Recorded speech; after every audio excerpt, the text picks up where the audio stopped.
Both variants have 3 ingress and egress points, one from the most obvious location at the rear of the ship at the rear ramp, a second less obvious one from a hidden entrance underneath with a ladder located to the port side of the forward landing strut, and yet another hidden entrance above the wing on the port side where there's an unfolding panel that reveals a small docking collar. This immediately gives the ship a major security advantage over ships like its competitor, the C-1, which only has a single entry-exit point.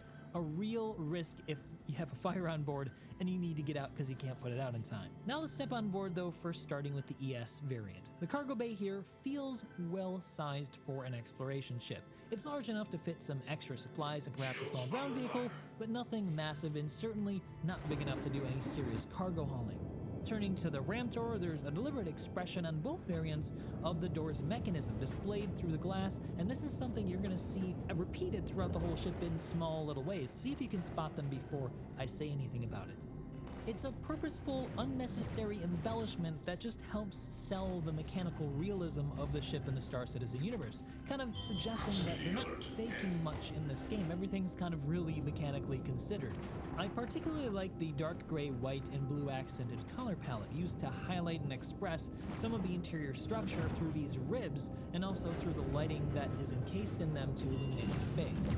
Between the structure, you'll also find access doors to the ship's systems, which you'll find in this ship is spread throughout the ship strategically in anticipation of the upcoming engineering system, armor system, and potential to have systems damaged by a stray round passing through the ship where it couldn't before. This is an important design consideration that is yet another reason for ships to have a new metric considered upon concepting, and you'll see that realized through the ship's interior. Such as here with the integrated location for the fire extinguisher and the embellishment of the location of the fuel tank on the ship, which I would assume if it were to be hit would cause a major fire, which is why the fire extinguisher is so close to it.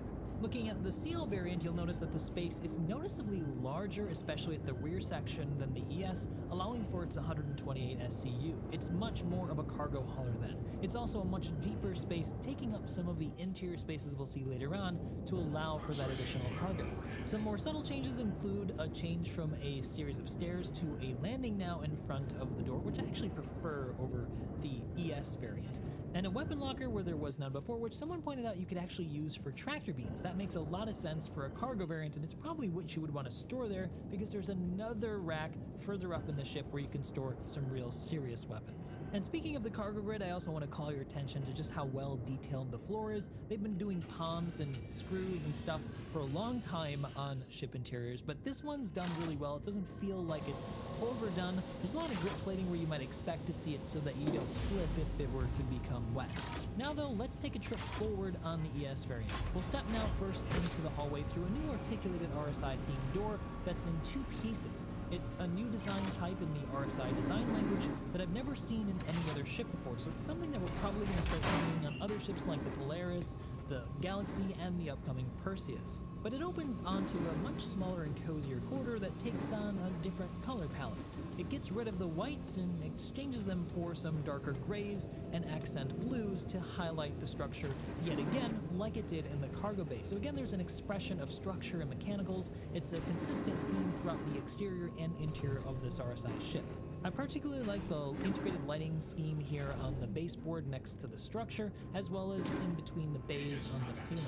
And I like how the structure sweeps underneath the floor plating, the floor decking, to give it more thickness visually in a subtle way to make it feel more substantial and real, like there are plates and layers beneath which you see on the surface. You also may notice that there's a gun rack in the ES variant's corridor. This is the one that was moved to the cargo bay on the CL variant. In all cases though, what I really like about these gun racks is that they are lockable with a closing door, something that was absent on earlier CIG ship designs, and something that I expressed concern about, considering that there is reason to not want to let just anybody take weapons that board your ship. Exiting the corridor on the door on the immediate left, we step now into the crew quarters, which contains 3 bunks, a nice little seating area, and 3 lockers that contains the personal inventory for the 3 people that would be piloting the ship. The space though does tend to feel a little bit cold thanks to the blue accents and the cooler lighting, something that could have been mitigated by having some point lights that were a bit warmer in temperature to make the living space just feel a little bit cozier. I also think the bench feels a little bit harsh, a little bit stiff, so at least for the ES variant it could have looked just a little bit more comfortable. Looking at the bunks, there's also an empty bunk where they've got some shelves. Maybe it would have been better here to have some doors on this, or maybe even to have located the lockers here instead to give a little bit more space for like a seating area or a viewing area just in the crew quarters, especially again on the ES variant, where I think it should just have a few more creature comforts. At the back of the bunk area, you'll also find the ship's only head, which is small and nothing really to come about. Looking at the CL variants of both of these spaces, the hallway is shorter and doesn't have that weapon locker, like I said, and the crew quarters is just a little bit shorter and gets rid of that bench, but that's about it. It's basically exactly the same as the other one. Returning to the ES variant, stepping into the hall reveals a small porthole that peers into the ship's galley and straight out to the exterior through the ship's only outward-facing porthole. It's unfortunately a rarity to see in Star Citizen ships, so it's a very welcome presence. It's nice to be able to think about sitting here and having a meal and looking out onto the world to have a sense of the universe around me, like when I'm landing on some exotic planet or traveling through quantum space or even a jump point. That also helps extend a space that would otherwise maybe feel just a little bit more compressed. In terms of size, there's plenty of storage here for food on the ES variant, and it's only slightly smaller on the CL, a still well-appointed ship for a 3-person crew. Continuing back out onto the corridor for our tour forward, beyond the stairs into the next area, beyond this bulkhead, is where the differences between the CL and ES cease. Here you'll find it's a combination space, featuring on the right side a series of additional access hatches for other important ship mechanicals, as well as a new engineering console, and on the left-hand side you'll see a fire extinguisher, as well as an access ladder to that exit I talked about earlier near the forward landing strut. Actually, now that I think about it, there wasn't a fire extinguisher in the galley where you'd think there would be. That's probably a little bit of a funny oversight. Oh well, just be careful when you guys are cooking. Forward in the same combination space though, you'll also see a set of 3 suit lockers which sit directly across from the portside docking ring that I talked about earlier, hidden behind those outer paneling sets.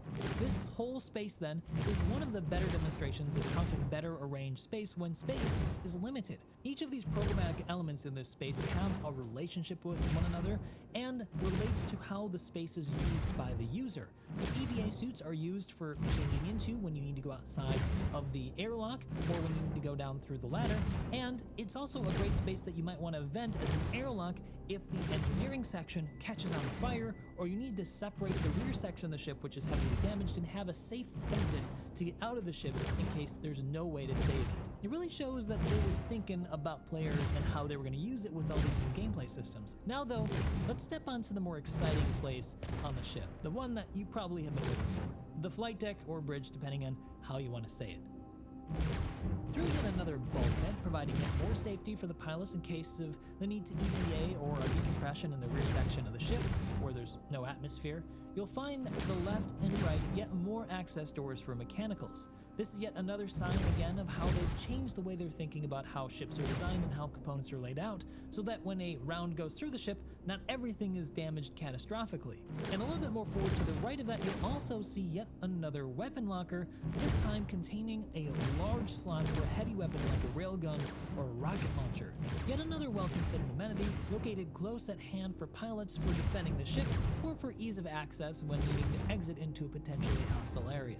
Forward yet a little bit more, you may have also overlooked, if you've already toured the ship by now, that under the flight seats there are viewing windows onto the ship's missile magazine, hidden from the exterior by retracting doors. This is yet another follow-up to this language I've been talking about of revealing mechanicals throughout the ship. I love this consistency. The real showpiece, though, of the space is this incredible front view canopy with its 3 tightly arranged V-formation pilot, co-pilot, and gunner seats. They're also each hung from the ceiling and when occupied, turn and slide forward to give the occupants a better unobstructed view of the ship's exterior through this expansive canopy. With one minor obstruction for the pilot, who has a kind of thing in the way directly above the head where the mount connects to the canopy of the seat that blocks your way of seeing, say, doors opening for a hangar above you, which is what I found to be a problem with it when I first flew it. Just a minor little nitpick here. Flight controls are also more minimal than earlier ships, taking advantage of the projected UI elements that are new thanks to the updated multifunction displays brought in with 3.242, which also reintroduces helmet projected displays, which we had a really long time ago, so again, you don't need as many MFD screens in the ship itself. I also want to point out that there are struts on the canopy like other RSI ships, but they don't impede the vision of the pilot directly ahead, instead leaving them to the side and to the periphery just to give you a little bit of visual structure and presence while flying it around. It's not egregious like ships such as the Constellation, which I hope they go back and rework. It was brought in originally by the Mantis and Scorpius when those came out some years ago. Now though, let's talk about how it flies. The canopy design, like I already talked about, makes for excellent visibility when flying around, a much appreciated design element when navigating tight hangar spaces or obstructions when looking to land. The Zeus also has excellent maneuverability, acceleration, and a modest top speed of 1 kilometer a second when in nav mode. One interesting novelty though is that it's one of the only ships to have functional co-pilot seats in the game at present, which allows you to fly the ship from any of the 3 seat positions. The one weird thing about it though is that in practice there's no seat hierarchy. I found that sometimes when I was sitting in the pilot forward seat that the co-pilot could control the ship instead. A little bit of a weird, annoying bit that they probably should fix and give us manual control over.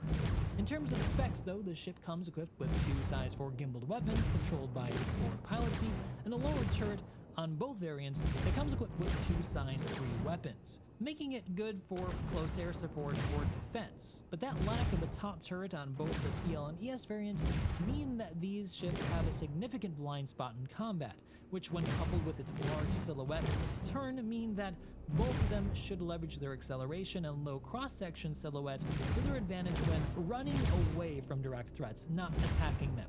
The limited DPS output also is a bit of a problem if you're looking to take this into PvP. I definitely wouldn't do that, but it's probably good enough to serve for some moderate PvE. In that regard, the C1 may be a better option for solo pilots or ones looking for a little bit more DPS output. The ship also has 8 size 4 missiles, a good munition size that can do a lot of damage if it hits, and that's kind of the big problem with Star Citizen, so depending on the patch, it's hard to say whether or not this is going to make a difference. Both ships come with a single size 2 quantum drive, 2 size 2 coolers, 2 size 2 power plants, and 4 size 2 shields, so it's moderately well equipped and defended. The Zeus Mark II then is an excellent example of CIG's more refined ship pipeline. Not only has it a compelling, exciting exterior design, but its interior design does more with less. The biggest problem with the Zeus is that it's going to make a lot of older ships and even newer ships feel less well refined. Already I'm looking back at the C1 single corridor design with its only 1 egress point and limited interior as less well done, considering it has the same size. In fact, it's even wider than the Zeus, but has less interior space, or at least it feels smaller. All in all, this new design language they're going for RSI ships makes me very excited about the Polaris, and I'm sure they've been using this as a learning experience back and forth between the Polaris and the Zeus, and later ships like the Galaxy and the Perseus soon to enter the SC universe sometime probably next year. I'm glad I picked up a Polaris then last year, and this one even earlier. The Zeus Mark II isn't currently available on sale on the website if you guys are interested, so I don't know how much it's going to cost in real money. It'll probably be around 150 to 200 bucks, depending on the variant you want to buy, but remember that all ships in Star Citizen, when they're released, become available 3 months after their initial release, so you don't need to spend any real money. So what are you guys thinking? Are you going to pick one up, or are you going to grind for one in game? Let me know down in the comment section below. I, for one, think the Zeus is one of the best ships CIG has ever done, and I hope it helps inform how to make other ships in the game even better, especially ones that haven't yet made it in. I'm Morphologist. I hope you liked this video, and if you did, you know what to do. Hope to see you in the next one.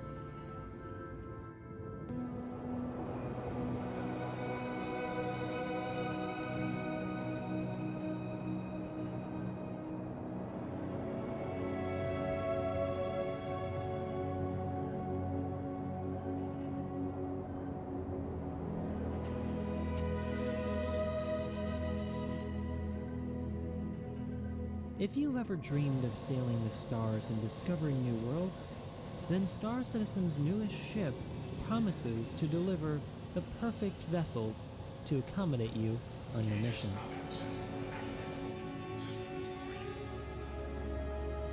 Hey guys, I'm Morphologist, and welcome back to an Architect Reviews, the series in which I utilize my skills in the field of architecture to examine something in the digital realm.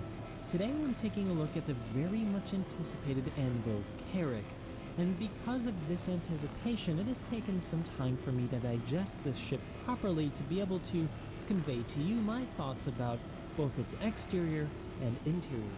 For me, I've found it to be a mixed bag, with both good and not so good moments. So in this video, I'm going to take you from deck 1 all the way up to deck 4, top to bottom, bottom to top, and talk to you about its failures and successes. And by the end, hopefully you'll have learned a little bit more about architecture and design. If you did and you'll like what I do, and you want to see more, don't forget to hit that like, subscribe, and bell icon so you know the next time I post a video.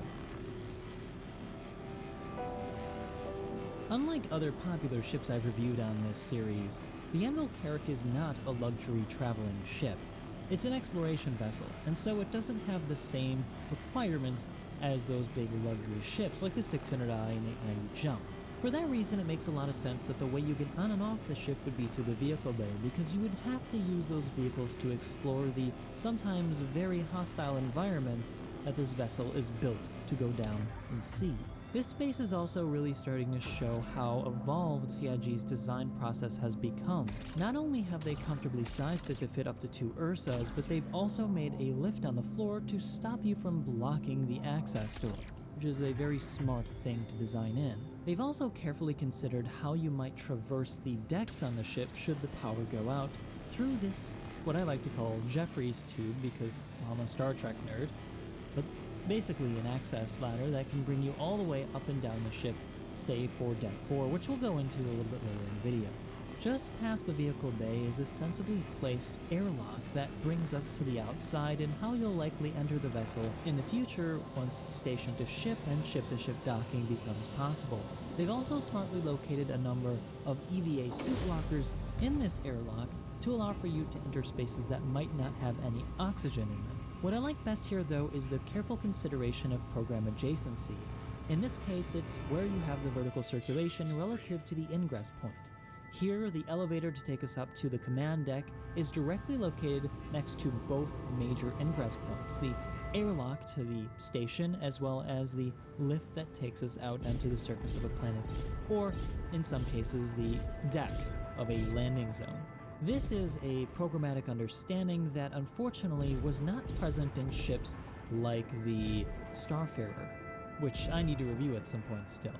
Beyond that, we find ourselves in one of the Carrack's 3 large detachable cargo pods, a place that rivals the size of even the Catepillar, which are mostly metallic grays highlighted by red and red lights, which I find to be quite attractive and distinctive from the rest of the decks we'll find on this ship.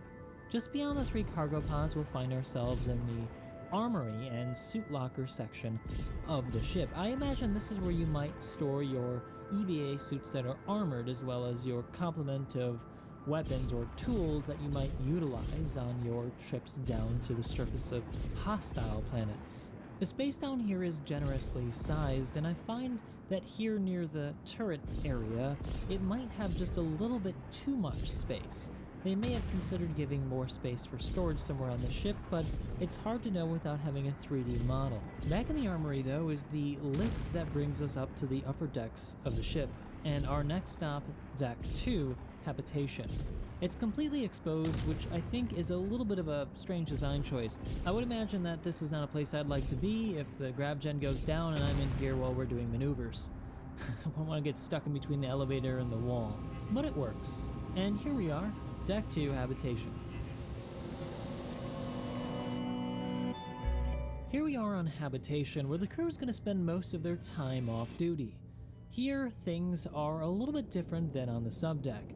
The hard deck plating of subdeck 1 are replaced by soft pads on the wall here, on deck 2, and the lighting has also changed. We also get a bit of a peek into the med bay, which is one of the cooler parts of the Carrack and what makes it such a great exploration vessel. Stepping through an emergency bulkhead, though, things completely change. The relatively cool blues and reds of the subdeck are replaced here by warm colors which are more comfortable for living conditions. As we've covered in earlier videos, humans tend to prefer more sunlight type light sources in longer stay living conditions, such as in the 3500K range, whereas brighter, say 5000K lights are more suited to working zones.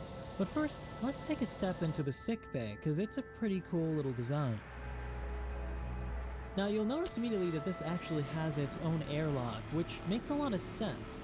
It would be good for doing something like bringing aboard somebody who may have become infected with some sort of new alien virus, or if you'd like to bring a very special sample on board that you wanted to, say, study and examine, but may be dangerous to the crew. The design itself is very clinical, and I think they've done a very good job of making it different than any other part of the ship. It screams medbay without having to say it with large signs. The centerpiece, though, and the most important part of the medbay is the medical bed that sits in the center and at the heart of the ship. This makes sense because it is what's going to keep you alive out there in the bergs.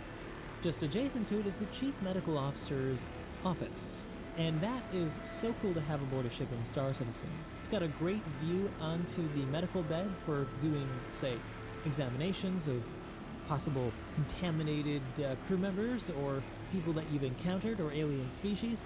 And then just across from that is the medical storage room, which is where you're going to store all your samples and medicine to keep the crew alive on those long missions. Overall, it's one of the better parts of the ship, and I like how they even thought to change the height of the floor in the space. It does perhaps suggest a hierarchy of importance of the medbay in the ship. Stepping back into the hallway, I also encountered a bit of a strange design choice here with the exposed lip.